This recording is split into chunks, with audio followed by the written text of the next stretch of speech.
একজন তরুণ নেতা যার কাছে মানুষের ভিড়, শুধু রাজনীতি নয়, মানুষের বিনা স্বার্থের ভালোবাসা, যার কাছে হার মেনেছে লক্ষ্মী ভান্ডার যুবসাথী, কে এই নওশাদ সিদ্দিকী ভাইজান। নওশাদ সিদ্দিকী হচ্ছে পশ্চিমবঙ্গের মুখ্য জনপ্রিয় দলনেতা ইন্ডিয়ান সেকুলার ফ্রন্ট, যাকে মানুষ বিনা স্বার্থে ভালোবাসে। নওশাদ সিদ্দিকী হচ্ছে পশ্চিমবঙ্গে এক মুখ্য আইএসএফ দলনেতা, খুব অল্প দিনেই মানুষের কাছে মন জয় করে ফেলেছে। কেন মানুষ ওকে এত পছন্দ করে?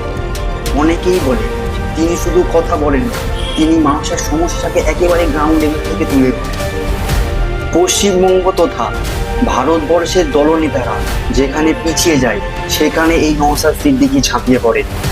শেষে একটাই প্রশ্ন, নওশাদ সিদ্দিকী কি পশ্চিমবঙ্গের একটা বড় নেতা, নাকি এটাই শুরু?